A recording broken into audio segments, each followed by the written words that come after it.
Bread, potato, కొంచెం cheese ఇవి ఉంటే చాలండి. ఈవినింగ్ టైంలోకి పర్ఫెక్ట్ స్నాక్ రెడీ అయిపోయినట్టే. కెఫే స్టైల్లో చీజ్, బ్రెడ్, పొటాటో బైట్స్ ఎలా తయారు చేసుకోవాలో తెలుసుకుందాం. దీనికోసం ముందుగా ఒక బౌల్ తీసుకోండి. బౌల్లోకి బాయిల్ చేసుకుని గ్రేట్ చేసుకున్న పొటాటోని యాడ్ చేసుకోండి. యాడ్ చేసుకున్నాక చాప్ చేసుకున్న ఆనియన్స్, ఇంకా గ్రీన్ చిల్లీ, కోరియండర్ కూడా యాడ్ చేసుకోండి. యాడ్ చేసుకున్నాక చీజ్ కూడా యాడ్ చేసుకోండి. యాడ్ చేసుకుని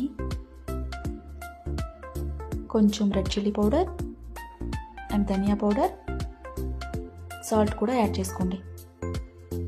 ధనియా పౌడర్ ఇంకా సాల్ట్ కూడా యాడ్ చేసుకొని అంతా బాగా కలిసేలాగా మిక్స్ చేసుకోండి.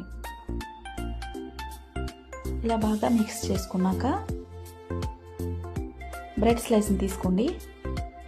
తీసుకొని ఇదంతా బాగా స్ప్రెడ్ చేసుకోండి. ఈ మిక్చర్ అంతా బాగా స్ప్రెడ్ చేసుకొని 2 పీసెస్లా కట్ చేసుకోండి.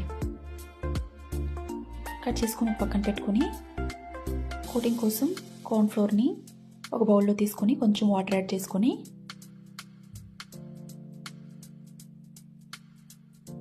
ఈ బ్రెడ్ని అంతా ఇందులో డిప్ చేసుకొని బ్రెడ్ క్రబ్స్లో బాగా స్ప్రెడ్ చేసుకోండి.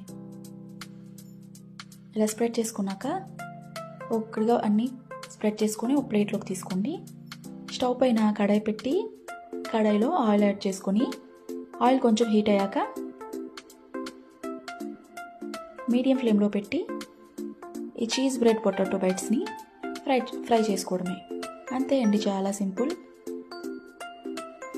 ఈ రెసిపీ మీకు నచ్చినట్టయితే లైక్ చేసి, షేర్ చేసి, సబ్స్క్రైబ్ చేయండి, ఫాలో చేయండి, కామెంట్ చేయండి రెసిపీ ఎలా ఉందో. Thank you for watching. అంతే అండి, గోల్డెన్ బ్రౌన్ కలర్ వచ్చే వరకు ఫ్రై చేసుకుంటే ఈవినింగ్ టైంలోకి పర్ఫెక్ట్ స్నాక్ రెడీ అయిపోయినట్టే. Thank you for watching.